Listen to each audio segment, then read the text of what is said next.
What's up, mother truckers? You are now watching the Asian Mai Show live. What's going on, mother truckers? Welcome to the Asian Mai Show. Today we're out here with Johnson's Logic. What's going on, boss? Hey, Asian Mai, how you doing? Thanks for having me. Hey, I appreciate you. There's been a lot of things going on, and a lot of people are always interested in trucking. And one of the bigger companies that people like to look into is Prime. And because of that, you've been there actually for a little bit, and you've done both sides from company to lease. So for people that are watching this on the replay, just know that we're going to get into this. We're going to get his truth. And so you guys can get what you can from it. But remember, disclaimer, I am not sponsored by Prime. I am not here to tell you positive or negative. And all of Johnson's Logic, what it is for him is his opinion as well. So please do your due diligence, because we both want you out here to win in this game of trucking, and there's so many ways to get this bag. So before that, brother, just want to say what's up to my partners: the Funding Booth, Truck Miser, Mecca Chrome Shop, 595 Truck Stop, Blue Parrot. Appreciate y'all for rocking with me. So, Johnson's Logic, welcome to the show, brother. Thanks for having me. I definitely appreciate it.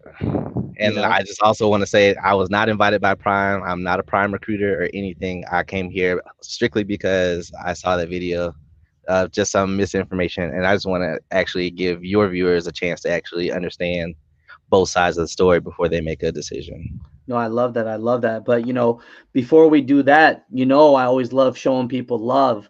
And so Johnson's Logic, for people that don't know, I'm going to jump on here real quick. Let me screen share my thing real quick. And so I'm on your YouTube channel. I'm subscribed myself.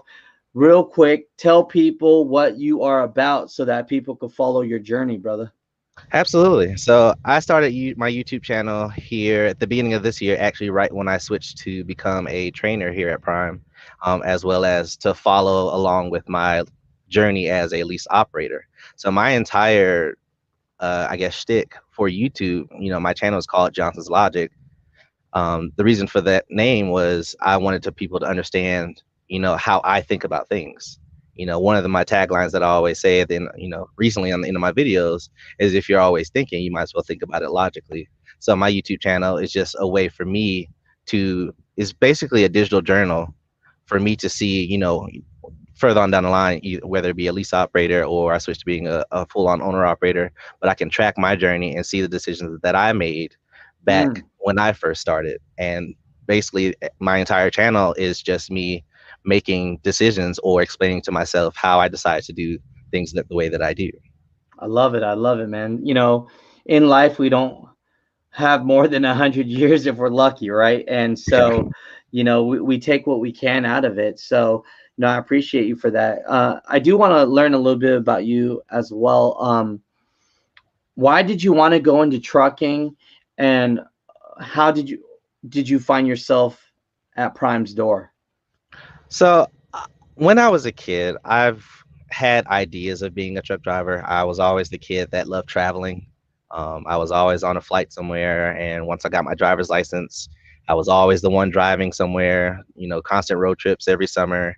Once I graduated high school, I traveled the country for a while, just in a car. Came back, went to college, and I actually ended up here at Prime. Is one of my friends in college. It was a lease operator here at Prime, and he just called me one day and asked me, he's like, "Hey, did you ever think about, he knew that I like traveling. So he just called me and said, "Hey, I know you like traveling. Would you like to get paid for it? Why don't you check out my company?" And the rest is really history. That's what's up. So, for people that don't know, my man here has been with Prime for roughly about 2 years, 1 year as a company driver, one as a lease operator. And so, let's jump into this, man. Let's jump into this. Sure. Let's start your story right here. I really want to know, for people that are watching this, how was your experience as a company driver? We don't have to walk into every step, but maybe at least give people a good enough snippet so that they could know if this is something that might work good for them. Sure. I mean, as a company driver, even in my experience, and that does include, the TNT phase, which is the second phase of Prime's training, onward to my own truck. My experience as a company driver was great. I had an amazing dispatcher. He kept me running, but I also set up that expectation.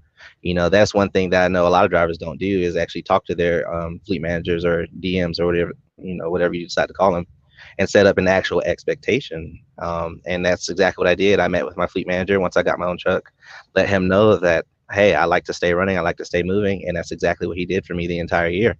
And so I just kept running, and he would give me certain loads, like any loads really, and I'll just basically run them. I make sure I'm on time, if not early, or always early. Deliver them on time. I gained a great rapport with my dispatcher, the night and the weekend dispatchers, Mm. and from that point forward, everyone's on the same page. They kept me running, they kept me moving. I kept them happy, they kept me happy, and That's what's that's up. really any job. That's cool. And for people that want to jump on, they always want to know about the bag. I mean, as far as a company driver goes, I mean, I know net's different than gross, but what are we looking at? $1,000 a week? What on average can someone expect being a company driver for Prime? So what one can expect, and I'll give out averages, Yeah, that's good. That's especially with better. especially with myself. I rarely made on a weekly basis. I think there was only one time I made below $900 a week, but I Okay. generally ranged between about 900 to about $1,400 as a company driver when I was a company driver.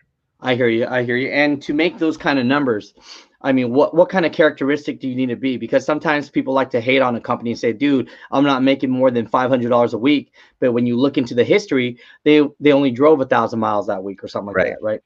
And that's one thing that I'll say, at least in my experience as a company driver, when I'm on a load, let's say that I have a 500-mile load to do. I'm not going to stop my truck because I know on average, if I maintain an average of 60 miles an hour, I know that I can do 500 miles in about 8 hours, if not just a little bit more, a little bit less. So usually when I start my day, I make sure that I start the truck, do my pre-trip, do my walk around, make sure I have enough fuel, food, and water for the day. Once this driver's door is closed, I keep it closed and go to my destination, Mm. because you can only finish one load to get another if you actually complete that load in a timely fashion. So once I complete that load, immediately I'm on the phone with my dispatcher. Can I go ahead and have another load? And I kept getting loads over and over. So I would average anywhere between 3 and about 5 loads every week, but I would average between about 2,800 to about 3,400 miles a week. Man, so you got to grind and you got to hustle, people. So you hear that, mother truckers? I don't want to hear no bullshit excuses why you're not making money, even as a new driver. I really don't care what company you're with, Yeah. but if you don't have what it takes, you're not willing to just keep that door shut and keep on driving, you're not going to make money anywhere. So, if you want to make this kind of money at Prime, I'm gauging $900 to $1,400 a week, and that's in the pocket, correct? Or Correct. That's in the pocket. Correct. then you're going to have to run some miles. Now, As a company driver. as a company driver now, is there anything else that you would like, the subscribers and people out there that are thinking about going with Prime to know about as a company driver? Any tips, any things to watch out for? One thing about being a company driver, and at least in my experience, it wasn't a hindrance on my career per se, but that's one thing about being a company driver. They have to, they have a rule, I guess you would say, that you have to drive 7 days to earn 1 day off at home. But with me, I don't usually take home time, so that wasn't a really big deal for me. But when I did take home time, it's not about having 2 to 3 days or 4 days at home and that's just it.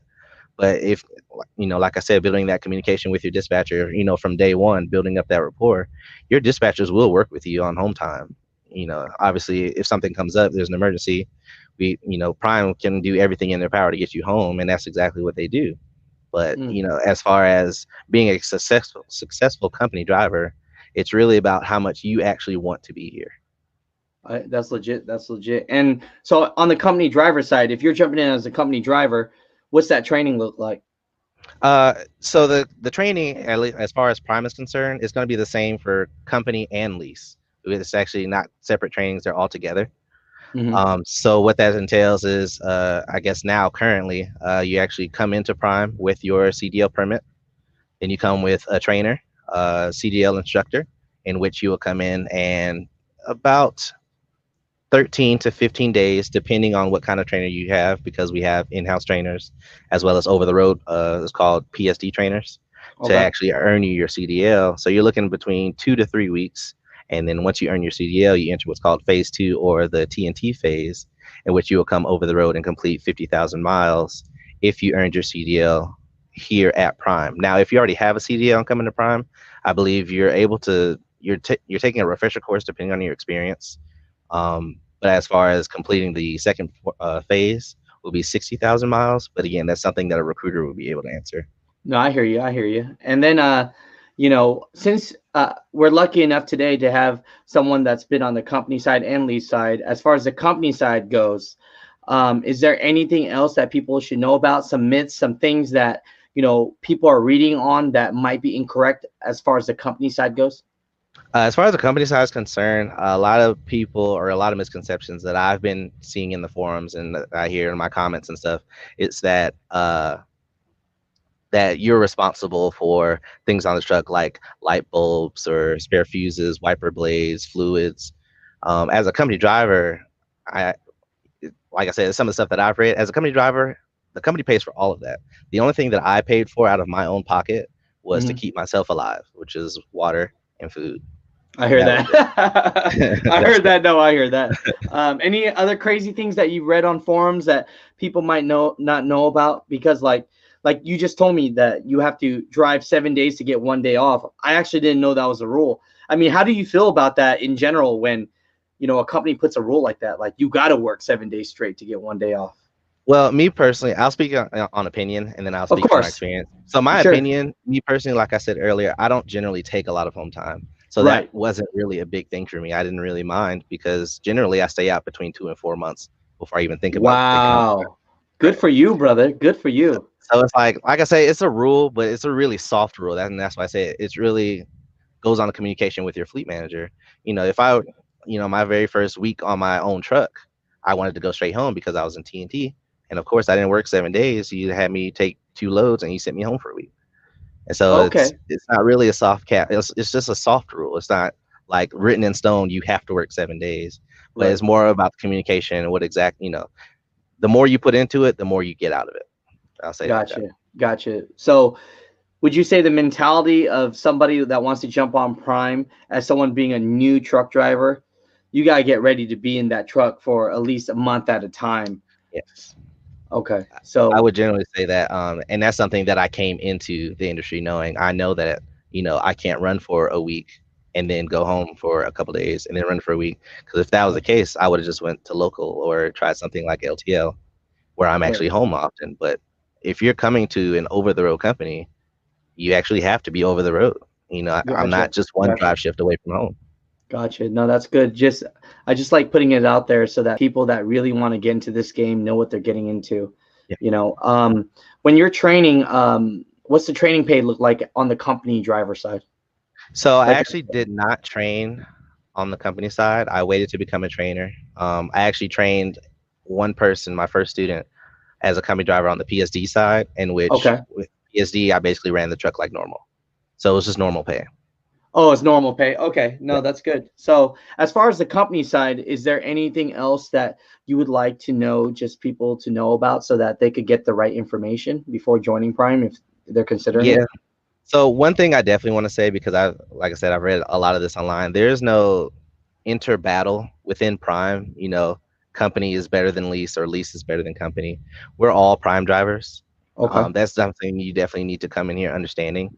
If you want to come in here, you need to come in here set up, have yourself set up knowing what you're here for. If you want to come here and drive and you don't want to have any super responsibilities as far as making sure you're fueling correctly, or making sure that if something happens that the correct way to go, or paying taxes on time. If you just want to come in, drive a truck, do your job, get paid, go home for holidays, then there's nothing wrong with doing whichever way you want to go. You can be a company driver or a lease operator, Mm. but there's no versus inside the company. There's no, just because So, you're a company driver, I don't think any less of you. That's what I'm saying. okay. So the culture there, from your experience, is that if you're a company driver, the lease operators aren't looking down on you, and vice versa. You're not seeing any of that hate. Right. No, and it's something that I always read online. Is never from a prime driver, but if you can ask any prime driver, we're all one family. It doesn't matter what we are, what our titles are. If I see a prime driver on the side of the road, I know, a lot of people just get in the left lane and go over. But generally, if I see a prime driver on the side of the road, and if I have, the time to spare, I generally stop and make sure they're okay. Depending on what it is, if they Right. don't have any water, any food, I double check and make sure they're safe. And if they're not, I'll stay with them until road assist comes, and I'll keep going along my way. But like I said, it's one big family. It's not us against them. Okay. Okay. No. And how about for the people that say that I worked for Prime and as a company driver and they did me dirty and they just got a lot of hate for the company. And I mean, there's a lot of hate everywhere.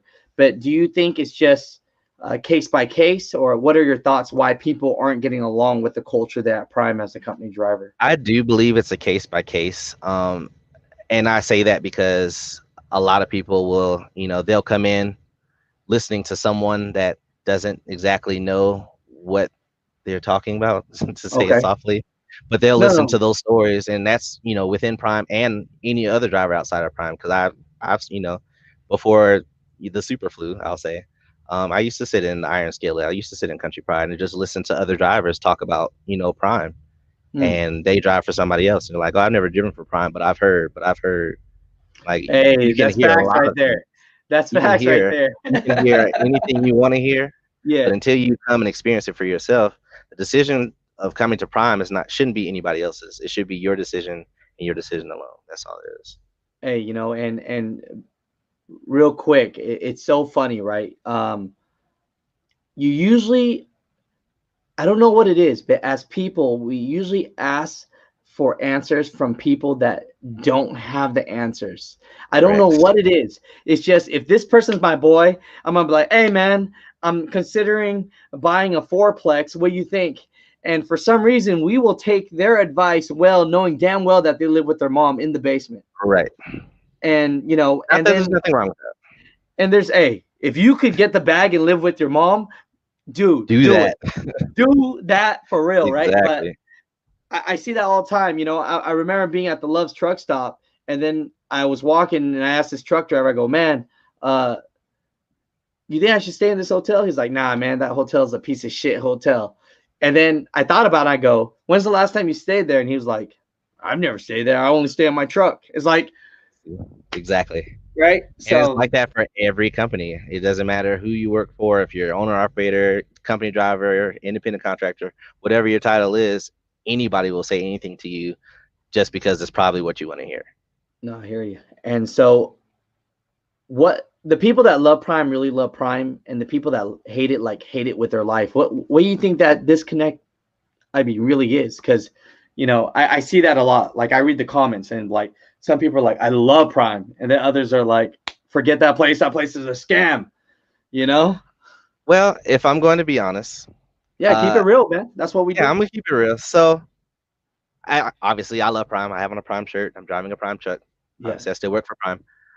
But it's not that I love Prime. It's Prime makes me happy, and of course, I'm not gonna stop doing something that makes me happy. So the people that love Prime because they're happy. The people that Okay. hate Prime, obviously something happened, and that's still going to be on a case by case basis as well. I hear But you. generally, what I see, and I actually posted a video about this on my YouTube channel a couple of weeks ago. Um, if especially the ex lease operators at Prime hate Hmm. Prime because they did them so dirty, 10 times out of 10, it was that person's fault. Okay. Okay. And I don't know if you can answer this on a personal level or not, but are you using Prime as a stepping stone? At one point, would you ever find yourself dipping? Because I'm not trying to say you're not making money there, but there's a lot of other companies that might be making more. I know that what I like about Prime as well is it's great because it's easy to get into. And then from there, there's different avenues that you can go to make more money. But do you yourself find yourself ever leaving Prime? To be honest, Yeah. not at this present moment, Okay. because something that my dad always taught me when I was growing up is just because someone else says that the grass is greener on the other side doesn't necessarily mean that that grass is real. So Hey, it's okay if people can make more money than me. That's absolutely fine. The only thing that I am concerned about is that you're making money, and that's all that matters to me. I love it. I love it. So, I heard that too, and your dad's a wise man because sometimes you just need to water your own damn grass, people.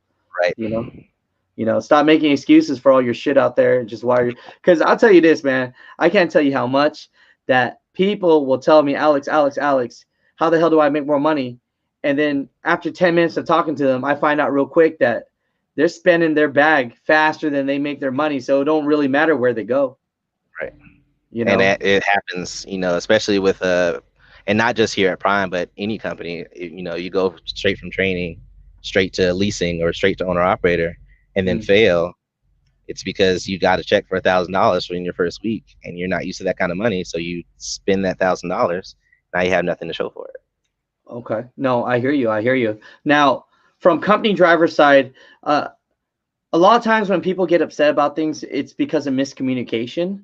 Um, I've done interviews with other prime drivers before, and things will come up like there are things in the contracts and things like that that people aren't quite reading. Mhm. Are there some fine print stuff that Prime puts in their contracts that people need to do a better job in reading at, or they need to make it a little bit more obvious for drivers to understand?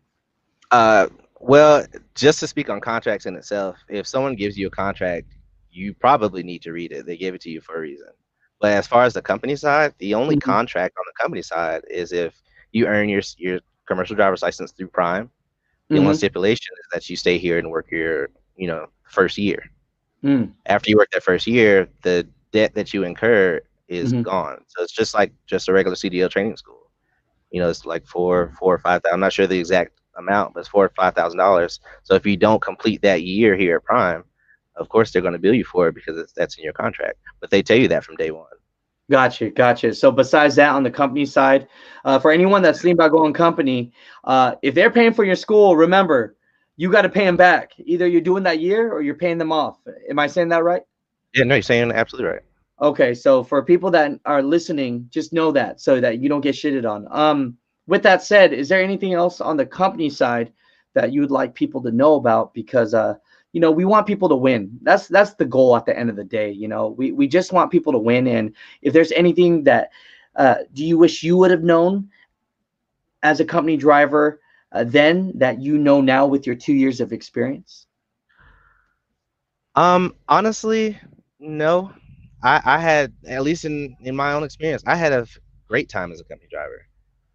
I actually had no intention on becoming a lease operator here at Prime. I was just going to continue being a company driver because it made me happy. I made the money that I like to make. It was a lot to me, and that's all that Mm. mattered. Hey, and amen to that, because for people that are watching this, stop listening, people, man. If you're making $300 a week and a company's paying you 600 and you're doubling your money, which means you're changing and doubling your lifestyle in a sense, you're winning. Yes. That's all it really is.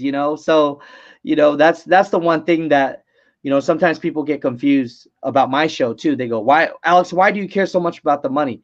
Well, I just want transparency, but Right.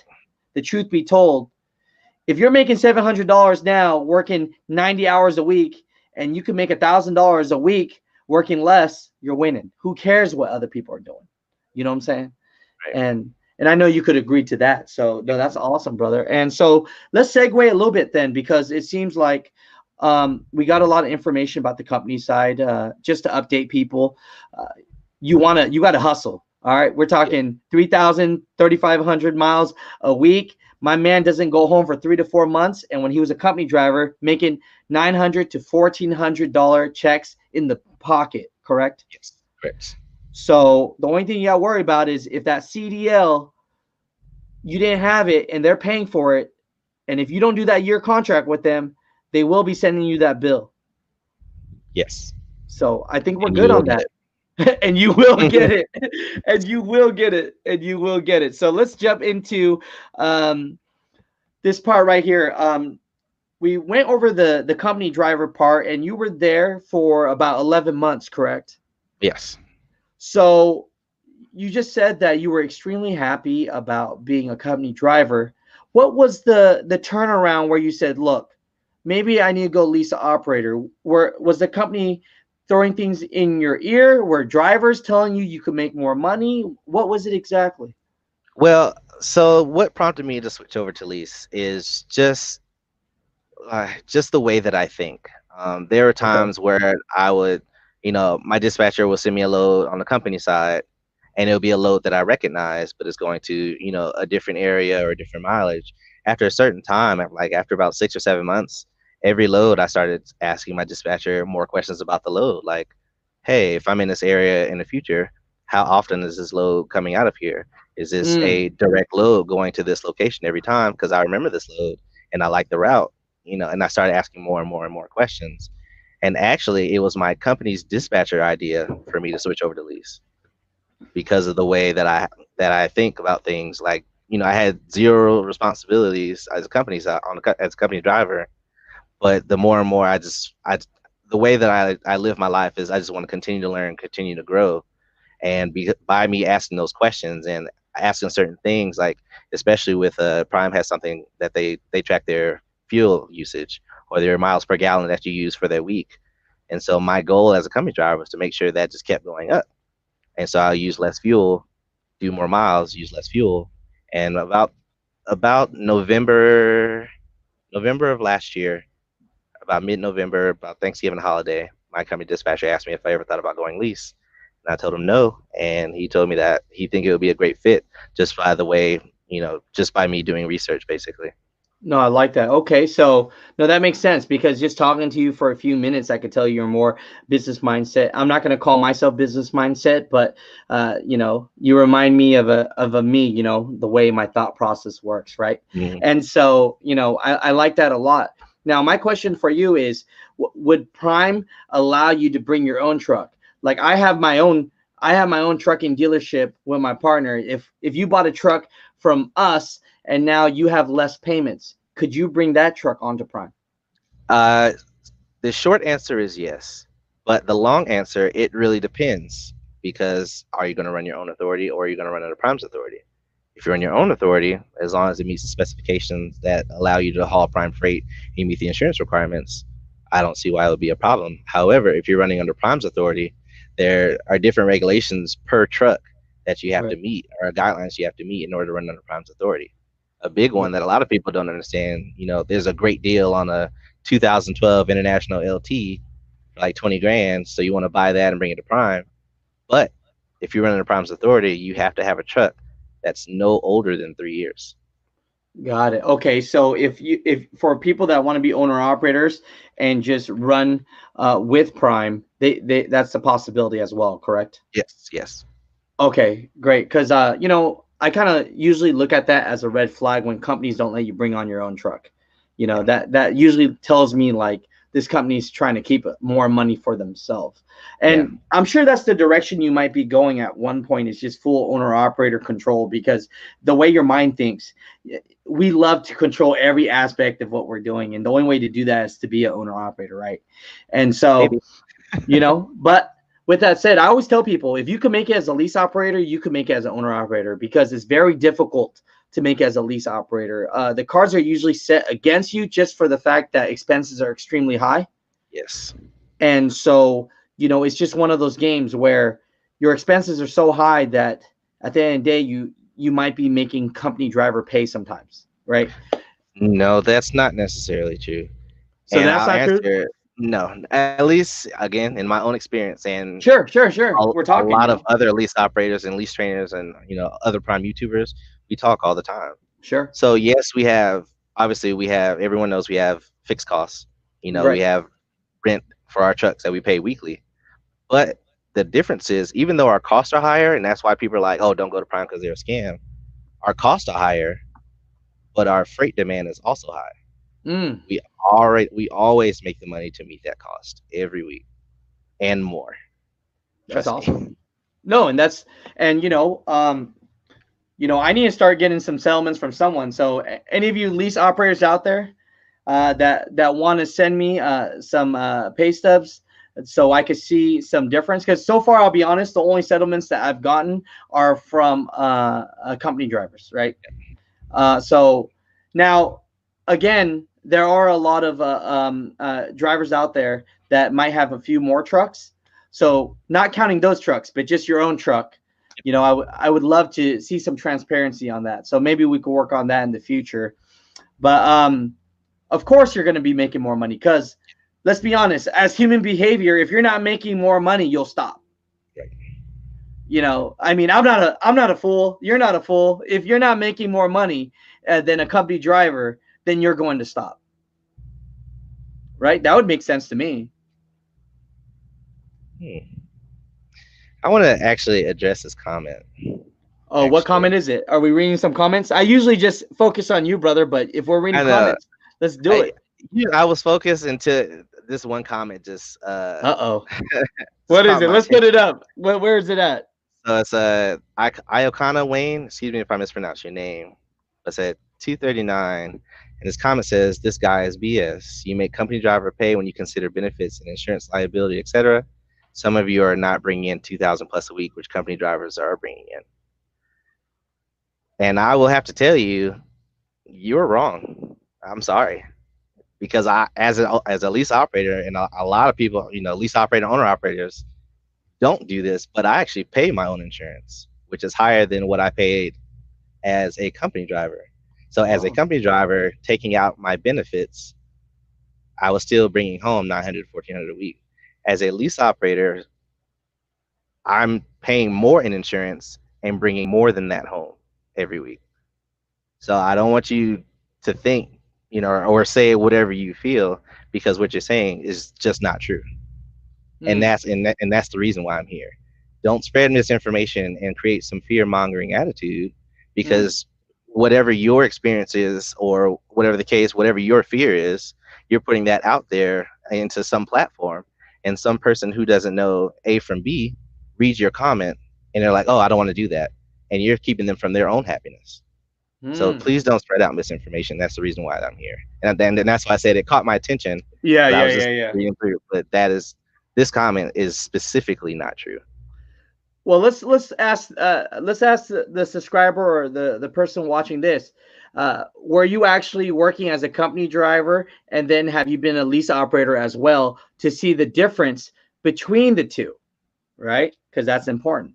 That's important, you know. And so if you have, then, you know, say that you have below. And no, we're not attacking anyone, but it's just one of those things where I'm about just transparency, right? And please do not ever feel like you're being attacked on my show, because that's not what this is about. You know what I'm saying? We're just having a conversation, and, you know, I don't want you to ever feel that way. So, you know, but I think that happens a lot.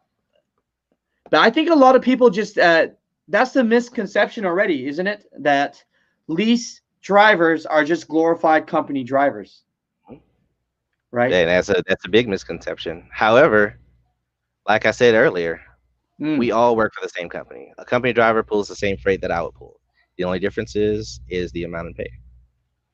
The cents per mile that a company driver earns, could or could not necessarily be the same cents per mile that I earn when I pull the load. I mean, which it's not, but company drivers have a fixed cost or a fixed pay, and my pay as a lease operator is varied depending on the market and the contract of that customer. No, which I do have. And to answer your question, cause I saw, you know, he was settled for settlement and, you know, transparency. So as I told you, I do have my gross numbers. So as my experience in my 11 months as a company driver, before cost, just my gross earnings in 11 months for company driver was $44,801.44. Nice. So that's year to date, 11 months company driver from February of last year until January of this year. So my gross earnings as a lease operator from this year, which is February until today, or until last settlement, I've grossed $177,264.08 to my truck. Nice. And so after breaking down expenses and all that, are we still close to six figures? Yes, actually. So taking that out, and that includes truck payment, repairs, tires, fuel, things like that. I'm about 70,000. So it's at $69,047.49. Gotcha. And that is included, one, because of the super flu, I started leasing right when that, basically the entire nation shut down.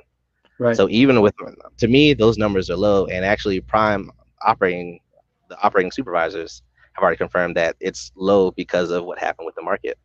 Right. But if that's on the low side, I'm already above $30,000 above gross than I made as a company driver. For running the same way, but running the way you want, correct? Actually, I run a lot less now. Okay, yeah, So that's no, the let's thing. talk about it. So No, yeah, okay, so you're the difference running between less. company driver. You're running less. You're making more money. And let me ask you this: is this, the most money you've ever made a year? A year, yes. Has it changed your life? No. As No. far as happiness wise, No. And the reason why I say no, and that's why I'm glad we're that's getting very into interesting. That's very lease interesting. operator. So as a company driver, I'm used to being paid on average $1,000 a week on average. Correct. So when I switched over to lease, I'm still business mindset. It's not that I'm no longer an employee of Prime, but I'm an employee of my LLC, which is contracted with Prime. Right. So nothing changed, but whose name was on the pay statement. So every week, out of my business, I still pay myself $1,000 a week, regardless if I work or not. So I don't give up. Just because I'm making more money doesn't mean I have to pay myself more money. And that's where a lot of the misconception is of, Prime failed, is because you receive a $3,000 check. You don't put anything away. You don't save anything. You don't prepare yourself for something that may happen. And you spend that $3,000, and then you have nothing to show for it. Oh, you're an interesting guy, man. I mean, yeah, I don't need to know how old you are, but you're smarter than how old I was whenever who knows if we're the same age or not, but I think we're around the same age, I believe. Yeah, but we think alike, you know what I'm saying? We think alike, I'm really happy for you. Talking to you, watching your videos, I already know you're an educated guy, you're a smart guy. People aren't just going to do something, if it's not going to make them more money. But in your sake, I think you care more about happiness than money anyways. Correct. Right? I don't know if I'm calling that correct or not. You're absolutely right. And so when it comes down to it, a lot of people in the comments might say what they want to say about the company. But I truly think you as a person would be successful anywhere you freaking go, brother. I'm just being honest. I mean that, right? And so, I'm not saying you're the outlier to the situation, but a lot of people, they think that they think, hey, if you're a lease operator, then you're still just a company driver. Who cares about titles, people? Right. Call me the janitor, but pay me $1 million a year. Exactly. You know what I'm saying? It's not about the title. It's about what you do with it. And that's all there is to it. But I'll be honest with you, if you could make it as a lease operator, you could make more money owning your own truck. I'm just keeping it real with you. With what with how driven you are and a little bit OCD with your numbers, then you can make that happen. So let's talk about this, and let's jump into, because that conversation about money can go on forever at times, but with Prime in general, when you're thinking about going the lease operator route, what do you have to say to people that are company drivers now for Prime that are thinking about going lease operator? Anything, words of encouragement, tips, tricks, or stay away from this? What are your thoughts as far as that goes? So when I was thinking about becoming a lease operator, after I had my conversation with my company dispatcher, there were a lot of buts that I asked myself. What's going to happen if the market crashes? What's going to happen if the country shuts down and then I can't do anything? I'm not classified as a W-2 employee, so I don't qualify for unemployment. There was a lot of doubts about, okay, how can I tend to make more money by spending less money, i.e. lease operators pay their own fuel. So how much you spend in fuel determines how much you're going to make every week. So there's a lot of, I guess my advice would be, how business minded, or how conscious, or how many pennies do you count on an hourly basis, because that's going to determine whether you're going to be eligible, not eligible, but whether you're going to be able to run a business versus driving a truck. And I'm not saying that in a way that I'm looking down on company drivers, because at the end of the day, I love being a company driver. I teach all of my students, you know, I can train you as a lease operator. I can train you as a company driver. You know, once you get off my truck, you're going to make your own decision. But my number one suggestion to every single one of my students that I've ever had: go be a company driver first before you make your decision. I Try, like and that. I can teach you how to drive this truck. I can teach you how to back. I can teach you everything you need to know about this truck. But the only teacher that's going to tell you whether you're going to be successful as a company driver versus a lease operator is experience, which I can't give that to you because you're on my truck. Once you're on your own, see if you can run that truck the same way that I ran my truck with you. Once you can see that, once you can understand, once you understand that truck, Mm-hmm. you know, start taking some costs into effect. Start looking at your settlement, seeing how, or keeping track of your receipts. Because that's the big thing. Keep track of your receipts. Start looking at how much you're spending in fuel every time you fuel your truck. Start determining how many gallons of fuel it's going to take for you to get to a quarter, half, 3/4, or for a full tank of fuel. See how many gallons it's going to take for you to do 600 miles. Once you can start answering those questions, start considering being a lease operator. And that's just Okay. my opinion, strictly alone. No, and I get it, because that's where you and I would differ, is as far as that goes. I think everyone's goal should be a owner operator if you want to have full control of your business. If you want to be a company driver and you want to work for somebody else, that's great. My older brother makes twice as much as me. He's an executive kind of guy, but he rather work for somebody else. Right. But my thought process is, if you want to control your business, I would rather control 100% of it versus there being some variables that I couldn't control. And that's just me myself, but we're just talking as, just honest, right? Of what but again, if I had no money, if I didn't have a way to start, then a lease operator route would be a stepping stone for and towards that goal. So that's important, because I'm not going to be a fool. Not everybody has enough money just to buy their own truck and get their own MC numbers and run their own numbers and spot market and all this and that, right?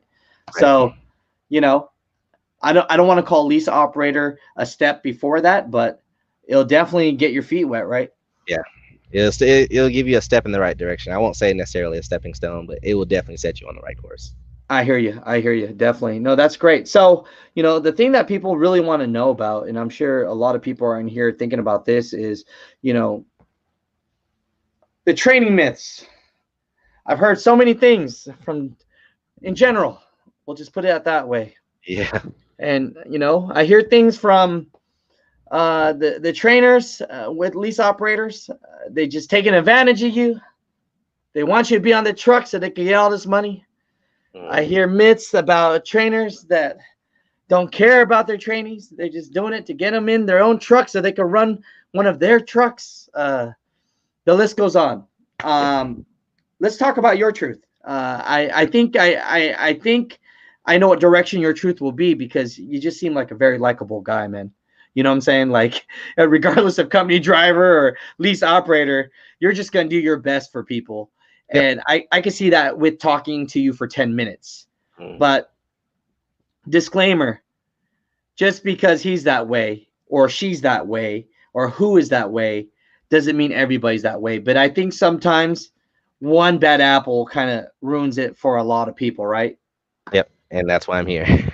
And so let's talk about it. What's the truth, man, from your truth and what you've seen, and, just keep it as transparent as you can, Sure. So I actually had no intentions of becoming a prime trainer either. It's because of. So here's the way that I look at it. We always hear that there's a bad trainer here, there's a bad trainer here, there's a bad trainer here. Oh, definitely don't go train with him because he's terrible. But we never, no one is ever able to say, well, this dude's a good trainer, or this guy really taught me well, because the bad news will spread way faster than actually good news. So everyone always hears the bad instead of the good. I had a fantastic PSD and TNT trainer. So when I was asked to become a trainer, based off my service history and my critical events in my truck and everything, I had a clean record. So I was asked to become a trainer. So I really had to sit down and think with myself. Before I was a truck driver, I was actually in college.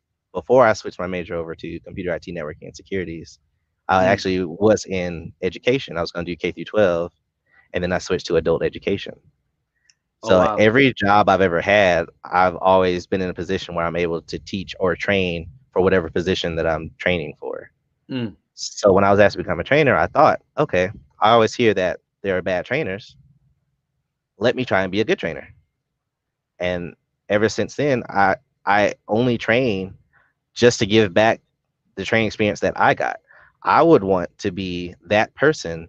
If you made the decision to leave your family, to leave home, to be an over-the-road truck driver because you want to do what's best for you and your family, you would want someone, like me, to be there to hold your hand while you figure yourself out. Oh no! Don't hit your truck. I was like, this guy ran into the truck over here. Every time I interview someone, every day someone hits someone's truck. I'm It's just insane. not good luck. Yeah. Because my guest the other day had his eyes moving. I go, "What's going on?" And then a truck hit his Peterbilt. I'm like, Oh, wow. But I'm thinking about it now. What you're saying, and the first thought that comes to mind is me as a driver. If I'm trying to get my bag up, if I'm trying to get more money, I'm in general thinking if I become a trainer, I'm going to get more money. That's a thought process that would be an incentive to train, right? And so I don't think there's anything wrong with making more money. You should always try to find ways to make more money. You could be a good trainer and make more money, right? But well, and that's one thing too. It's not necessarily because I'm a trainer that I'm making more money, because that's not the case. okay, explain with that, because my thought process was when people become trainers, they do it so that they could make more money from it. Because if I owned a company and I wanted someone that was a great driver to train a newbie, I would have to take care of that trainer or driver a little bit more. That's the way my brain works. So and it goes back to what I was saying earlier. So yes, we do make a little bit more money, but we also have more responsibilities. Makes sense. Per your last interview, she was absolutely right. Me as a lease trainer, I train because I want my students to be successful in what they decided to do. But that comes with the cost of me, because even though I'm getting paid more, I also have to pay that student out of my pocket. So we get paid more, but also our costs also do go up. Now, the way that people make money as training is because I know how to run my truck, because I know how to fuel my truck, because I know how to teach and be personable to my students and teach them how to run my truck. I keep my costs low, so I'll make more money, but my costs are still low. So yes, you do make more money as a trainer. However, if you become a trainer strictly for the money, please don't do it, because us good guys get a terrible rep from that. So, and this goes out to, anybody in TNT, PST training at any company. If you have a situation that you have a bad trainer, number one, talk with that trainer, let them know that, hey, I'd like to learn this, because I hear horror stories like, I went the entire, 50,000 miles, only back the truck once. You need to speak up and say something, because you need to talk with him, talk with your trainer. No, if that doesn't fix it, talk with your fleet manager. That doesn't fix it, you need to contact the training department. The only way that we can start cracking down on bad trainers is to start letting people know that we have bad trainers. Because at the end of the day, once you get off that trainer's truck, then you come on with us. Now we have to break bad habits out of you, because that bad trainer is still out there and you didn't say anything. No, I got you. There are a lot of good trainers out here, and you really just need, it is a gambling game, just like at every company. It's a gambling game. But what's the red flags to know when you got a shitty trainer? Like, would you say one, they never let you back up? I would think that would be one, of course, right? That's a big one. 95% of trucking is backing up. Gotcha. Anybody can drive straight, but to sign a paycheck, you need to be able to learn how to back that truck up. Any other red flags for people, so that anyone that's considering trucking now can, can get some of this, because you got training experience, man. You train your students. You seem like a really great guy, and you know, what other flags should people be looking for, regardless of what company they work for? Something that I would definitely be looking for, and that's number one thing. It's funny that you said I was OCD earlier, is cleanliness. If Mm, you get onto a trainer's truck and that, and the truck is gross, to keep it light, it doesn't look like there's any organization whatsoever. I won't say immediately get off that truck. It might be, if you can sit through it, I guess, but they're a great trainer, then you have a good training experience. But if the truck is nasty, he's making you drive, every mile, and then when you're out of hours, you guys shut down. Again, that's based off the load. But if you guys shut down and he's, you're just doing all the driving, and he's not, and you're not learning anything, you need to find a new trainer. gotcha. Now I will say that I do it too. If my students have hours and Hmm. and we both have hours at the same time, generally I ask if the student's tired or anything going on that would prohibit them from safely Hmm. operating a vehicle. But if they have hours, I would suggest that the student drive those hours, because at the end of the day, you can't gain experience or your training sleep in the back, sitting Mm. in the passenger seat. You No, I need got you. time and miles behind the wheel. So if you have time, train, or not train, but drive. If you have time, I always suggest, I never force. I'm like, Mm. hey, you have hours, you only got this many miles to do, you want to knock out a couple of hours, before I drive. And 10 times out of 10, all of my students always say yes. If I'm setting up to back at a dock and you need backing experience and you're awake, ask your trainer if you can help actually back the truck. Whether you stand on the outside or, we legally switch your logs over to where you're actually back into the dock, whatever the case may be. But if you need back experience, like when I was in training, every time I felt the truck stop, I would wake up, which is what I do now as a trainer. Every time that truck stopped, I knew there was some type of backing situation. So I would pull the curtain open and ask my trainer, like, hey, are we about to back a dock or back into a parking space? And I would Mm. ask if I could. That's how I got good at backing. That's how I got good at doing what I do. Man, I might have to jump on, because I'm not good at backing. You think you would train me, man? Because I'm a mover, man. We don't go back that much, you know. I'm not I was like, embarrassed to say it, but you're going to be a better backer than me, you know. And so for all you mother truckers out there, just know this, people. I'm a mover. I've been doing this over 10 years. I'm not that great at backing, you know. Can I go forward really well around Bentleys and Ferraris? Yes. But when you need me at back, I'm going to always try to go forward. Can I actually back? Yes. But am I that comfortable backing up that boat? Not as comfortable as people that are always hitting docks. So you just got to get it, and you got to do it. Now, I need some inside information. If I went to Prime, what's the best way for me to get this bag? Like, okay, I'm a company driver. I figured out how that works. I find myself a lease operator, right? I mean, at that point, if I'm good at what I do, should I start buying some more trucks and getting more drivers? Because like, I think every company, there's a way to get the maximum amount of money yeah, possible if you are, you know, of that hustle mindset. enough. Yeah. If you got that, mindset. So if someone wants to make Prime their forever, place to make some big money, Hmm. is there a magic number? 4 or 5 trucks? I mean, you know what I'm saying? I know there's got to be something to, just maximize your profit. So So there is no magic number. You here at Prime, in the case that you want to get more trucks, yeah. you can get as many trucks as you want. But if you don't have drivers to put them in, if you have no one to run those trucks, they're just taking money out of your check. So Mm, you really only need to add what you can afford. I know that if I decide to go ahead and create a fleet, I know if I right. add one truck, I'm at the point in my savings and how much I make on a weekly basis.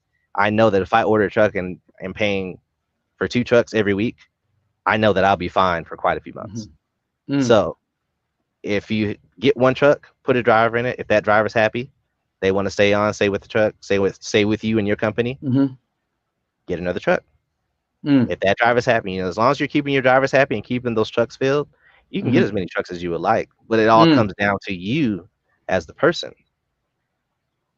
No, that's what's up. Because I'm trying to find a way. Because we're all thinking, how the hell do we get this money? And since you've been a company driver, you're a lease operator now, and you're a trainer, what would you be your number one recommendation to get the maximum amount of money? Would it be going the route of, like you said, getting one truck for yourself and then trying to find a good driver for the next? Is that the best way? I mean, well, that's one thing. There is no best way. There's a way that works for me that's going to, not or will work for someone else. Now, I will say to set yourself up for success, I'm not going to say the best way, right, but a really good way that works for a lot of people that I talk to. Now I'm listening. And like I said earlier, this worked for me. I don't see why it wouldn't work for anyone else. Go through the training or not go through the training. But if you come to Prime or any company for that matter, be a company driver. And the reason I always tell my students to actually be a company driver first, there's a lot of things, like there's a lot of freight areas you don't know. There's a lot of things about fuel that you don't know. As a company driver, I can't speak for other companies, but here at Prime, as a company driver, you don't pay for fuel. But you can pull up your fuel app and see how much your Prime discount is at that particular service station. And you can start keeping track of that. So that's one thing that goes back to that research. Go company, understand where, I know if I go to Kansas, I know as a company driver, I've been there, risk-free without having a company. As a company driver, I know that I've picked up from 7 customers within a 100-mile radius. So I know when I'm a lease, now as a lease operator and I go to Kansas, in my mind, I already know when I get there, there's either 6 or 7 places I can go to right now as soon as I'm empty, or that the load may come from. And I mean, generally, at this point, I'm pretty right. I love it. So that goes back to understanding your freight lanes. That's what's up. So if people want to get the bag in Prime, if I send people your way, are you going to help my subscribers that want to work with Prime get the bag? Absolutely. And like I said, that's all my channel is about. It's not just my personal journey, but a lot of the things that I cover for myself is extremely helpful for anyone who's watching that video. That's one thing that I do like about the subscribers that I do have, is that they tell me every time. I was just at our main terminal in Springfield, Missouri for about 2 weeks, and I helped some of the students there training. No one knew who I was until like the 3rd day when I had my hair down. They're like, "Oh, you're Johnson's Logic." I'm like, "Yeah." But it's not what I'm here for. I'm here to train. And so, but I said that to say, my passion for teaching and training is I want people to develop the same passion for trucking, if they don't already have it, the same passion that I do, because that's how I'm successful. I have that passion. I have that drive to do it for myself. And I just happen to have enough time to give back to my community. No, that's what's up. That's what's up. So, I mean, at the end of this interview, and for the subscribers watching, and thank you to anyone that gave super chats. I get so involved in talking to these interviews, and people show support. So I do apologize if we did not get into any of the Q&As. Regulated Freight Lines, thank you for the super chat. I appreciate you. I think there was a couple more. I appreciate you so much. I love you. I apologize. Stop sending me money. I always tell you guys, because then I got to figure a way back how to give the money back. You know what I'm saying? But let me see. Before we end this, and maybe do a couple Q&A, if you're okay with that. Yeah, absolutely. I do want to show you more, showcase your channel just a little bit more, because that's what I'm about, brother. I love it. I love it. I love it. Johnson's Logic. I want people to win. Look at this, 300 subs a month ago. Now he's 504 subscribers. There's a reason why he's growing, because he's helping people. And I've actually looked through and watched a lot of your videos before, and just to see what you were about before we talked, and so, and I'm very confident that if you guys are considering going to Prime, and again, I'm not sponsored by Prime, but if you are, then go to people like this. Go to people that actually care about training. You know what I'm saying? Money is important in life, but not the case where you're taking people down the dark road and giving them misinformation. So, I don't think that's who you are, from this interview. And I appreciate you for that, brother. And, let me give you a couple minutes just to say anything you want to anybody, shout outs to anybody, and then we'll get into some Q&A, bro. Sure. I definitely want to say it's not just about, it's not just about being here at Prime. Like I said, Prime is here as a family. We're all a family. I have my circle of people that I talk to on a daily basis. Do it all trucking. Definitely go. Show some support for him. He's one of the people who actually got me in touch with Alex here. So definitely watch his channel. He's very, very intelligent. He knows how to market to his people. He knows what to say in his videos about Prime. That's going to be extremely helpful. Eric and Jenna over at Driver Lineup on YouTube, they also help me exponentially. No Hippie Trucking and Transportation, Junior Honduras. There's so many channels, and there's actually student channels that I've been watching. Trucker John, Bearded Fat Man. They're actually in the TNT phase now, currently.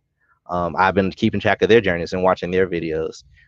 It's just something that, like I said, Prime is one big family. Whether you can be a student, a company driver, a dispatcher, a mechanic.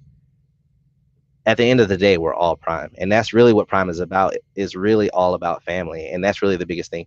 Now, of course, we make money while doing it, but I would want people to understand that we really are basically one big family.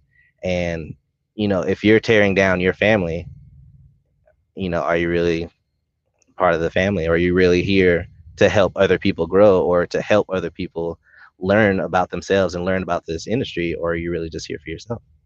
So yeah, that's it. That's what's up. Yeah, no, Dude All Trucking. I got a chance to talk to him.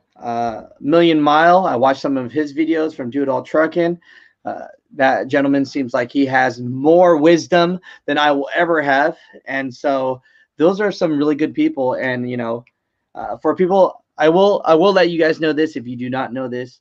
Me and Junior Honduras are good friends, right? So I just want people to know that. So Junior Honduras co-signs for these guys. They say these guys are good people. So that's why I wanted you on my show. You know what I mean? Because I want you to tell your truth. But I did feel like some of the people, from the past and forums that people read about Prime, there's a lot of hate. Yeah. So I don't want to just showcase hate. I want to showcase everything, and people can do their own research. You know what I'm saying? Yep. And get your own information. So with that said, Q&A, let's get some going. Let's see what's going on. I will apologize in advance if anyone is trying to attack you, sir, because it's just a social media game, man. It's easy to write shit to people, I was about to say, it's okay. All of my subscribers know, because as soon as someone writes a negative comment, my subscribers like, oh, you're gonna get it, because they know I love a good debate. So I'm ready for it. Hey, let's do it. So if you guys really feel a certain way about Prime, negative or positive, let's put it down and let's get these questions really answered from someone that's really working there from 11 months as a company, now 11 months doing as a lease operator, correct? Correct. So let's see what people got, man. Let's see. SoundCloud Titadon is Trucker John, John, the comment right above that one. So Trucker John is a TNT student currently on his trainer's truck. He's in a 2021 owner-operator Freightliner Cascadia right now. So you can definitely follow his journey. He's definitely got some good content, especially from a student's perspective. That's what's up. Let's see. I don't know, I don't know who this is, but they said 100%. So, So this is the other TNT student, Bearded Fat Man. He's actually just trifected right before the Thanksgiving holiday. He is currently in his 4th week of TNT, I believe. It's either 4th or 5th week. But he's another great perspective to see. Like, it's one thing to watch YouTube channels, who have been at Prime, for however determined amount of time. But if you really want, you know, okay, what is my experience going to be like as a student? There are student Prime YouTubers, you know, and even though I mentioned those two by name, there are plenty more. This is just the first two that, you know, obviously I don't have anything written down. The first two that just happened to pop in my head. That's what's up. That's what's up. So shout out. So you know what I mean? I show everybody love, man. You know, let's see. Cause I am gonna keep it real. Yeah. If I could be a YouTuber trucker, people make fun of that all day. I have a studio now in a Chrome shop at the 595 Chrome shop at the truck stop. And then the bar right next door is gonna be having all my apparel there as well. And so I'm going to be there 70 hours a week making videos, interviewing people, because let's be honest, if you want to make money doing something you love, you got to be in it. You know what I'm saying? And so, hey, Bearded Fat Man, if your goal is to be a YouTuber trucker, for anyone that wants to do this, go for it, man. Just speak your truth. You know what I'm saying? Because for a long time, no one was listening. And I'm just glad now that my neighbor is, you know? Yeah. So let's get into this. Let's see. Does Prime Inc. Tanker only hire in Northeast? Would you know that, sir? They don't only hire in the Northeast, but I do know that you generally don't need to live, like, you can't live in Texas and be in tanker. But I believe if you're, and don't quote me on this because I'm in the refrigerator division, but I believe if you're anywhere along the Eastern Seaboard, not far from Georgia, New Jersey, New York, Washington, I know they have freight out there. It's really just the Midwestern states that they're not hiring out of, but it really depends on your state. But to really know the answer to that question, I'd recommend contacting a recruiter. No, I hear you. No, that's cool. Now here's a question that I have then. When I think Prime, I think reefer. Tell me some of the industries within Prime that they have. So we actually have the refrigerator division, we have a flatbed division, a tanker division, and an intermodal division. We also have regional routes as well as dedicated routes. Now, dedicated and intermodal is a little bit difficult to get into. It's more about who you know and really who to talk to inquire about those positions. But I believe reefer is our biggest division. Then there's flatbed, tanker. The regional, there's Northeast regional, Midwest regional, the Western 11, and there's a Southeast regional as well. That's what's up. That's what's up. Let's see. Well, I want to answer this question. Let me see real quick. Let's see. Will Prime take new CDL drivers? I have a good driving record and no felonies. Anything in the New York metro area? I'm looking for regional OTR. So to answer that question, my understanding is yes, we are taking new CDLA drivers. As far as your record and felonies are concerned, I know we are hiring out in New York metro area. There's a student who actually just trifected. He's from New York. He's just went on his TNT truck yesterday. So we are still hiring in the area. As far as regional is concerned, I do not know. Gotcha. I know we have a Northeast regional. As far as if they're hiring, you would have to speak with, a fleet manager or a recruiter about that, because I don't know. I'm OTR. Gotcha. Now, okay, I don't know this. They're just asking, why spend $100,000 plus on a Prime truck? Why are you doing this, sir? So I spend $100,000 plus on a Prime truck because it comes with a warranty, and I know that my maintenance records are going to be kept up to date instead of buying a $20,000 truck and spending $100,000 in repair. Hey, enough said. I like that. Right here, is a standard lease the same weekly as a lease purchase? Do you know what they're talking about right here? Yes. So to my understanding, and I'm not in lease purchase, however, I do have several other friends that are doing lease purchase. Their standard lease cost is slightly less than a regular lease. But it also comes down to whether you're going to do a 3-year or a 4-year lease purchase. I like that. Let's see. Hey, I like this right here. Prime must be good. Only reason I say that is because they got so much hate. I mean, honestly, your comment speaks for itself. But again, I just come here to speak the truth. You know, whether you find Prime a good source based off this interview or not has no bearance on me. It's just my personal opinion on Prime. That's all it is. And I appreciate you for that, because people say all the time, man, Alex, why don't you ever rep the moving business? I will tell you right now, I can make $40,000 gross on one load. That sounds great, right? Sounds great. I would not recommend moving for anybody. Moving sucks. Okay, my mama needs to move. I hire a mover. So it's just not always about the damn money, people. Yeah. You know, no one's stupid out there. No one's gonna give you more money for less stress, for less driving, for less responsibility. 10x all that shit, and then you could make more money. It's really that simple. You know, that's how I think about it. You know,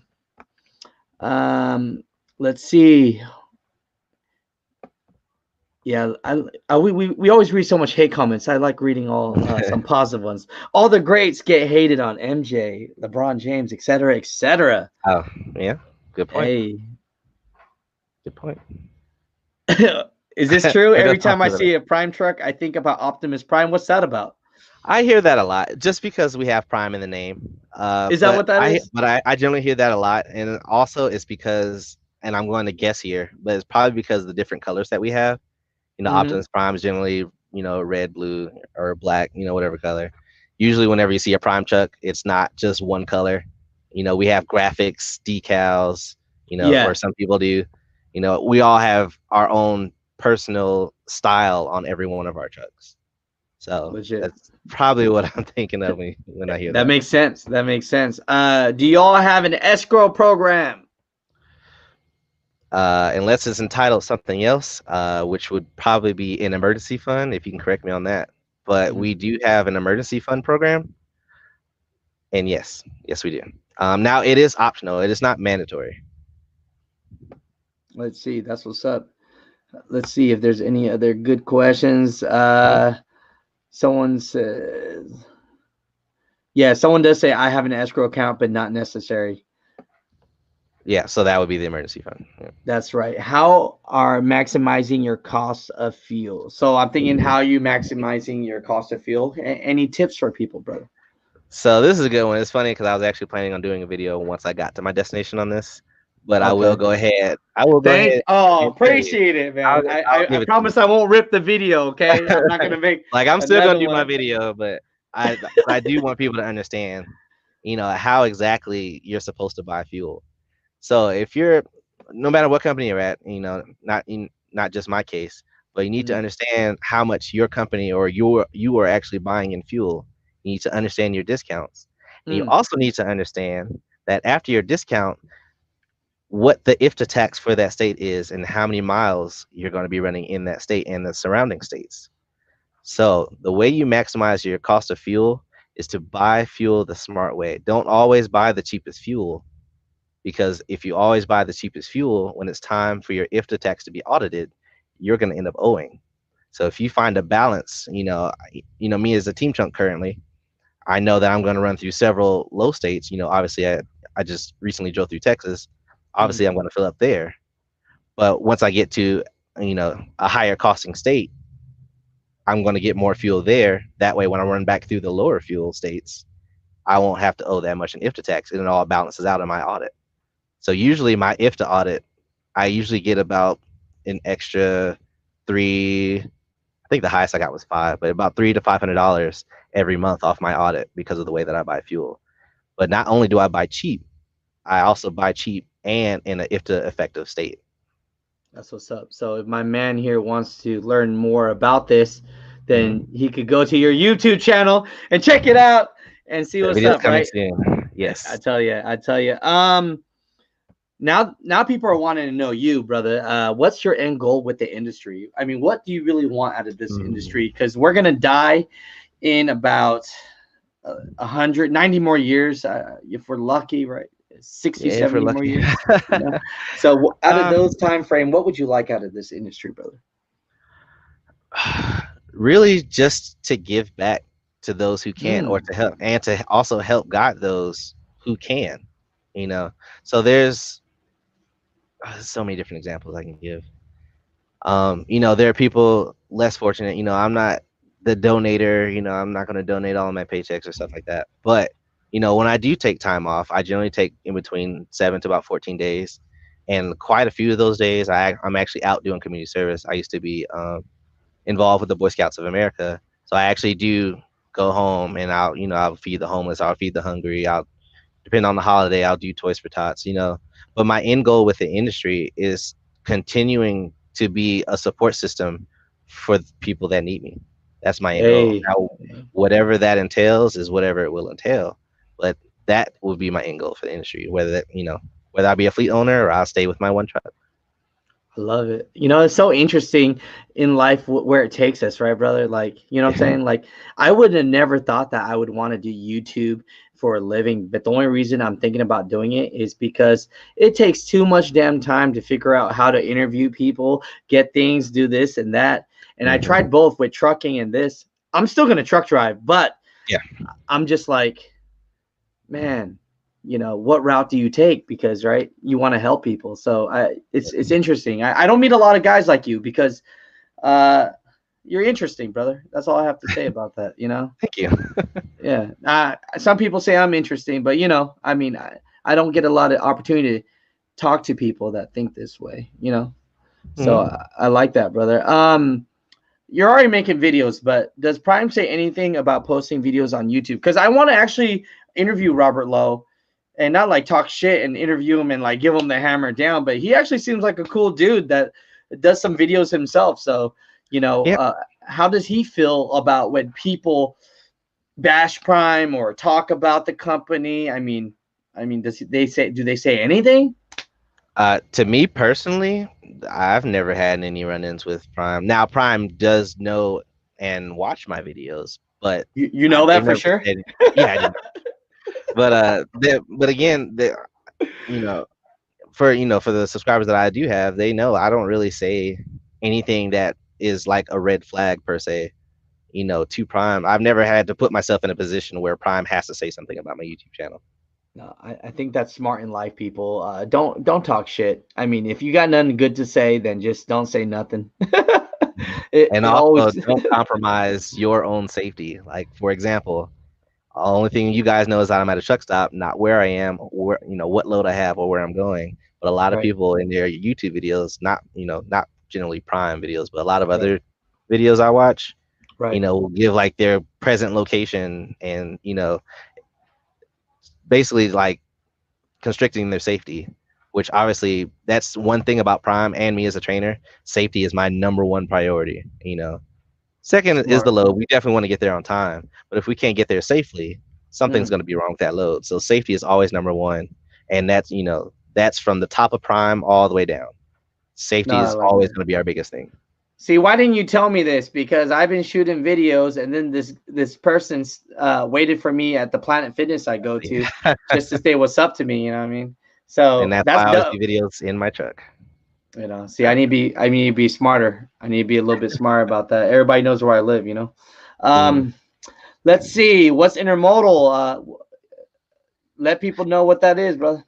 So intermodal is generally a region or area. They don't go outside of a 100-mile radius for all of their trucking needs. So it's basically intercity, like in Atlanta to Macon, for example, or Atlanta to Augusta, or Atlanta to Atlanta. But it's basically not going outside of a 100-mile radius to deliver loads or deliver product would be what's considered intermodal. You don't go coast to coast. You generally don't leave whatever city or state that you're doing it in unless it's within that radius. No, that makes sense. Look at this. A hater. A guy works and said he loved Prime yesterday, but nah, he's a YouTuber. He loves I was Prime. like, I was He's like, but honestly, and this is my honest thing to say about it, you can absolutely hate Prime. Like I have, you can hate Prime, that's fine. But at the end of the day, the more that you hate Prime is more freight for us. So thank you. Like that's all I love we it. welcome the hate, I love just it. like a lot of the comments say, you can only have haters if you're doing something good. Yeah, I like that. And Camino's vlogs, actually, he loves Prime to death. He talks about it. He helps people out, and he's a Mhm. YouTuber as well. So it's just one of those things. But let's see. I was just joking around. I know you are. Uh, yeah. But does Prime do a diabetes test? Would you know that? I would not know that. Yeah, I wouldn't know either. I I'm was sure. talking to a recruiter. Yeah, I would talk to the recruiter. Now, you brought that up for a second. You seem like a very positive guy. How does one reflect hate? Deflect hate, and because I think that's the problem that a lot of people have in this world is they're so focused on other people's bag, they're so focused on other people's gains and wins that they always look at themselves like they're not doing well, right? And vice Mhm. versa. How do people deal with hate, like in your own opinion? Because you seem like you have a good hold on that. Uh, so what I do as a person, the way that the way this whole interview went, the way that we interact, same way I interact with my subscribers on my channel, is actually the exact same way that I interact with people. Mm, I'm the same way. It doesn't matter what's going on. It is rare that, I actually come out of character.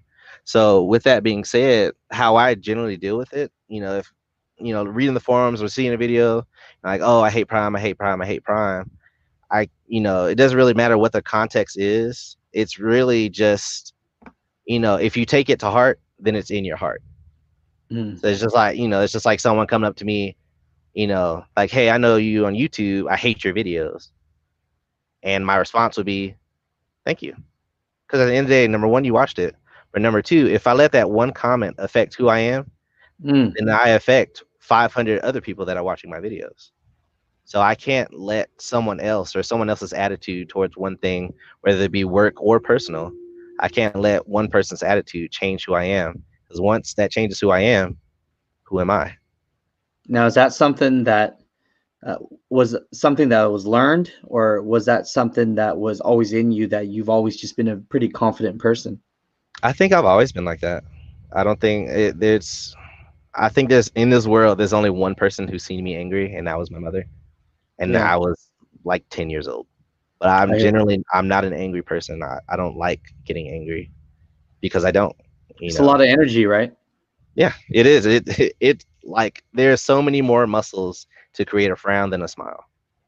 No, that's true. Then it's so interesting because uh, I was that guy. Mhm. I'm always like in my head, so damn competitive with everything. And it's just been really recently that I've been trying to focus on myself Mhm. versus what other people are doing. Yeah.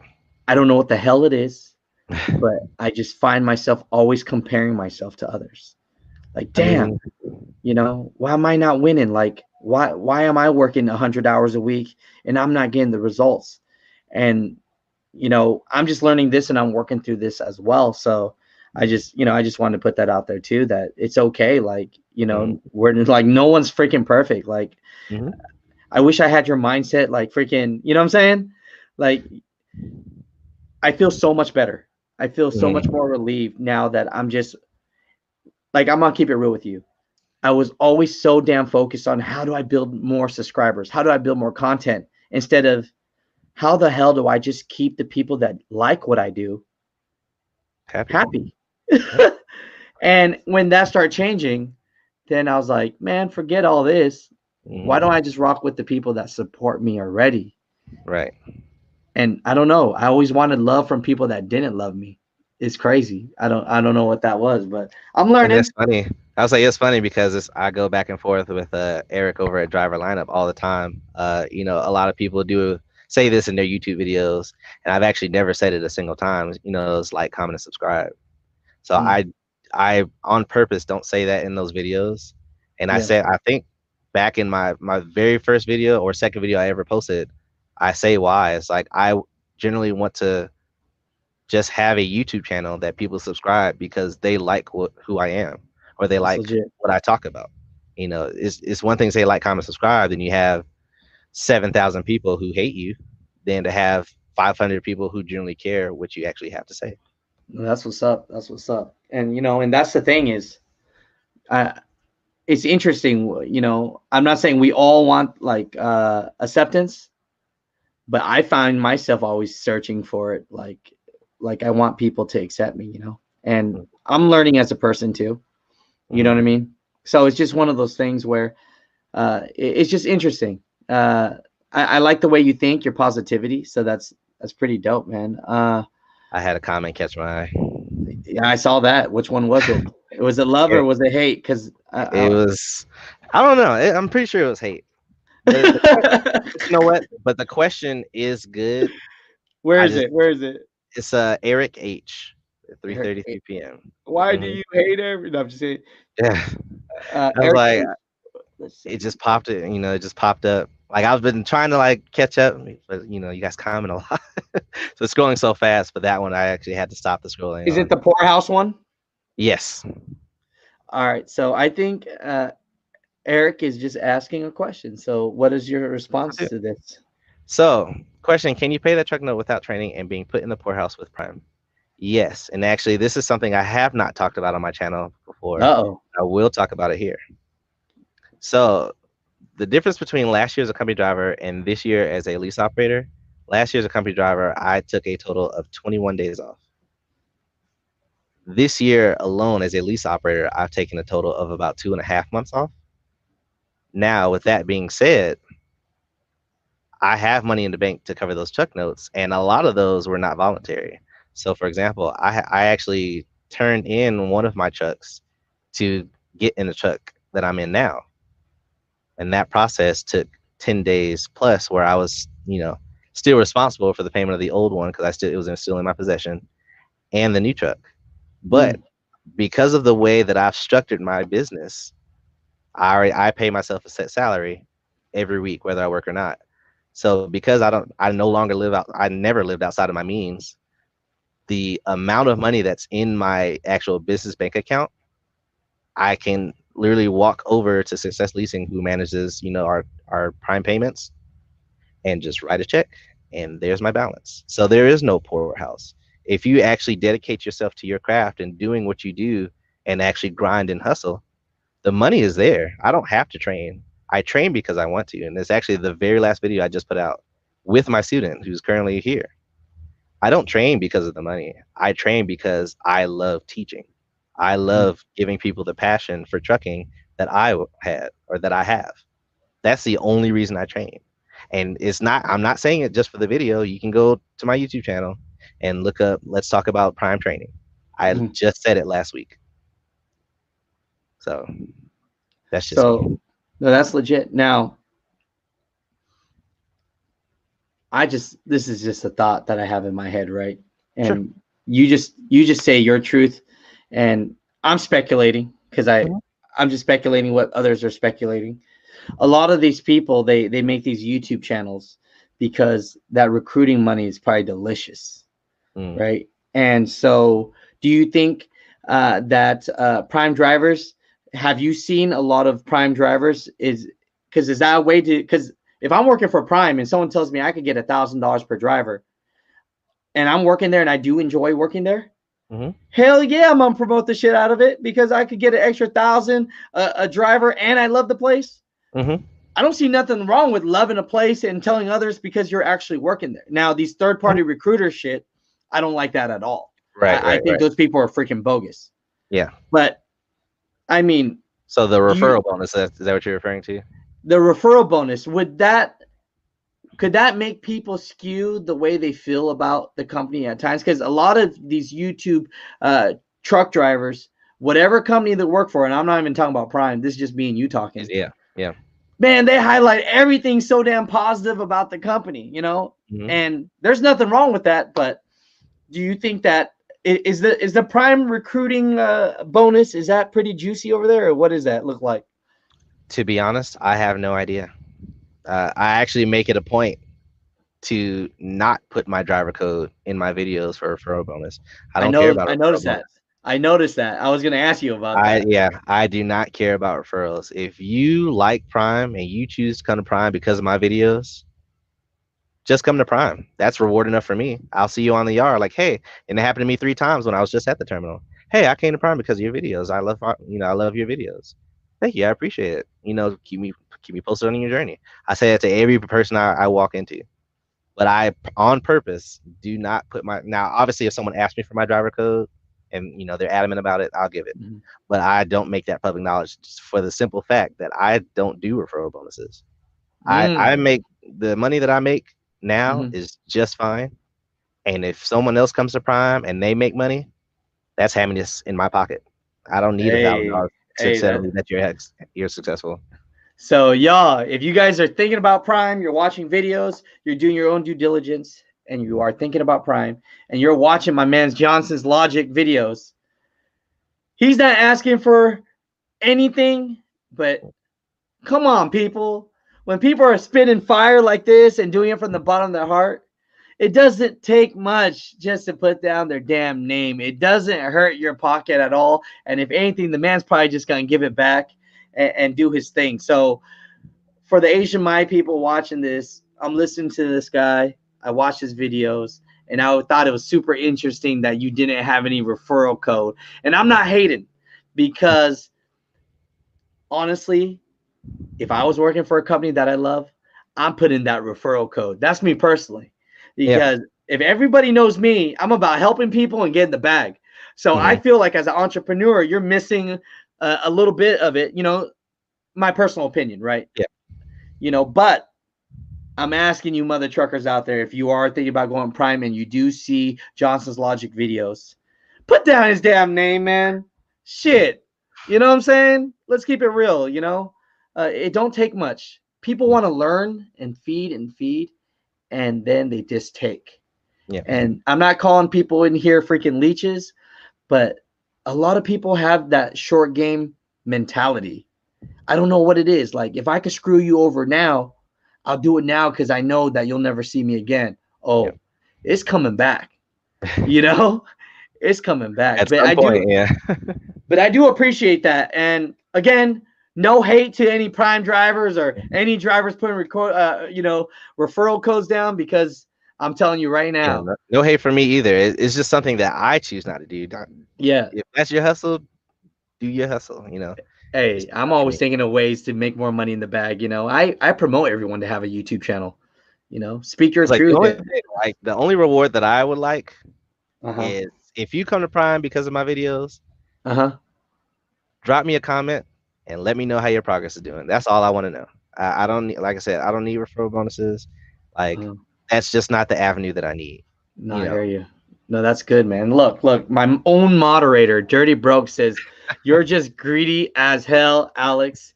I apologize, people, but that's just who I am. If I wasn't who I was, then you guys wouldn't begin these interviews about money, because money is a very touchy subject. Mhm. And I know every time I ask people for pay stubs, I go like this with my eye. Hey, do you think I could see some pay stubs? You know what I'm saying? I know it. I know it already, but I do it for y'all. I promise you. At the end of this, is there anything that you want to go over? Are there any things that you feel that you didn't get to say in this interview? Because I know you jumped on this interview today, not for clout, not for gaining subscribers, stealing all of my subscribers. God damn you. Why would you do that to me? All you mother truckers, man, if you get a chance and you're thinking about Prime, go show my man some love, because that's what he's doing. He's showing you Prime videos, right? And he's showing you how to be successful with Prime. So with that being that niche focus, if you guys are considering Prime, jump over there, man. Show him some love, because I appreciate that. there's so many. I can't say this enough, man. I don't care if you have followers or not, but I could tell when I'm talking to someone if they're real, because I don't call people out on stuff, but if we are both smelling bullshit, then we're gonna know that real quick. We don't know. Yeah. And actually, once again, thanks for inviting me on here. Like you said, I didn't come here to, promote Prime. I'm not being paid at all. No one from Prime management called me like, hey, can you jump on his channel? No one like that. Nothing like that. I'm not paid, endorsed, sponsored, anything. I'm not coming on here to promote my YouTube channel. I literally came on here because I want people to actually understand that, number one, there's good and bad sides to every company. Mm. But if you, just like I said earlier, if you always get bad, get bad, get bad, and you don't have that much good, I'm just that one person. Just give you, you know, some type of light, some type of insight that you haven't seen. So that Mm. way, your subscribers or whoever's watching this video can actually make a justified decision on a trucking company, because that's one thing that is a big decision. That's Like, what's you up. need to sit down and actually understand, do your research on what company works best for you. Just because Prime works for me doesn't mean it's going to work for you. But because it works for me, I'm going to sit down and show you whether I train you or not. Because I sit down and talk, I read all my comments, I talk to the people in the forums. I sit down and talk and have you guys understand, like, okay, Prime is good for me. This is why. Every company has a bad side, but every company has a good side. You just hear about the bad more, and I'm just here to give you the good. That's it. That's what's up. That's what's up. And and uh, I like that, man. And so if you guys get a chance, go out and subscribe. Dirty Broke said he just subbed. You I know, appreciate that, Dirty Bro. you know, Thank you very he's one of much. my really good friends, and you're stealing my friends now. I don't know how I feel about that, but I'll talk to Dirty Broke off camera about that. Uh, you know, it's just one of those things where, like we said, again, disclaimer, no hate if you're putting referral codes, because I would put referral codes. I'm keeping it real. Okay. I just And I understand. And, you're making us other YouTubers look bad. Okay. It's I was like, because if of you need a guys referral like code, you. I was about to No, say, don't blame it on me. But if you need a referral code to put down, I will gladly, give you a referral yeah. code to someone I know is actually doing referral bonuses. So that There we way, go. give it to them. That's how I'll pay it forward. Don't give me the referral bonus. Give it to somebody else who actually Nah, is doing the referral bonus. nah, man. Give it to you because I you don't just need gonna it. give it away. You just said on your I times am gonna off give it. That's how I'm doing it. you feed homeless people and you do all this, man. I want to give it to you. You know what I'm saying? And so that's why, I after watching some of the videos, I was like, man, let me give this guy some shine, because usually when I don't like my guests, I'm gonna give them 5 minutes. And then what I did for y'all, if you guys don't know, is on the comment I pinned your YouTube channel, so all the subscribers can see your pin link. So if you guys look, as soon as they jump on, it has your link there. And so hopefully you do gain some subscribers from this, because I want people, if they are thinking about Prime, I want them to go to someone that is sincere. And I believe that you are. So I appreciate you for that. I mean, I got Dirty Broke, and I'm content with that. So thank you very Hey, much. I you, appreciate it. you took my favorite friend, man. Took So one. that Took I'm a little one. upset about. But no. At the end, let's close this up. You know, I I think we got a lot of good information from this, and some of these misconceptions are, I think, debunked now. That I thought every trainer at Prime was an asshole and was a liar, but now I've met you, and I don't think that might be the case. And So that's just the thing is, you just met me, and I just happen to have a YouTube channel. There are a lot of great trainers that just aren't on social media, but obviously they can't defend themselves if they don't know. There are a ton of great trainers. Like every company has a couple of bad trainers, but you know everyone always gets the news on the bad trainers, and that gives all of us good trainers bad rapport. I got you. I got I'm you. just here to So say something like, that's what's up. That's what's up. So let's show. I want to show love too to all the Prime people that I think are legit. I've been watching. So Johnson's Logic, shout out to you, sir. Camino's Vlogs, you seen him in the comments today. Shout out to you. Million Mile, he's doing his thing. Do It All Trucker, right? yep, Junior Honduras. Who else do we got that works for Prime that seems like a nice trucker? John. I've talked to him truckers. in email. He seemed like a nice guy. The other subscribe that you said, what was it? Something fat. Bearded fat man. Yeah, I watched one of his videos actually before, and the man speaking He's his definitely a truths. good guy. Anyone else that you want to shine light to Mhm. before we get out of here? Yeah, I want to definitely want to show do what I trucking. You already said no hippie trucking transportation. He has a lot of good insight and driver's lineup. Um, it's actually a married couples team truck here at Prime. So if you're married and planning on teaming together, coming to Prime, and you want some insight on that, there's a YouTube channel called Drivers Lineup. That's exactly what they do. So definitely want to shout him out as well.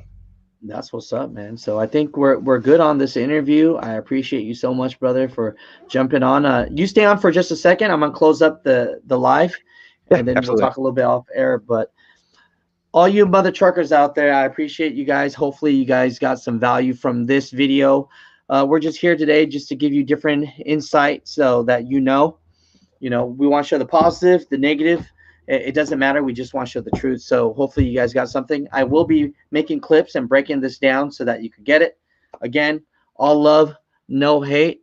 I wish you guys the best. We'll be back tomorrow with another live video. So I appreciate you guys. Be safe, man. Love y'all. Peace. What's up, mother truckers? You are now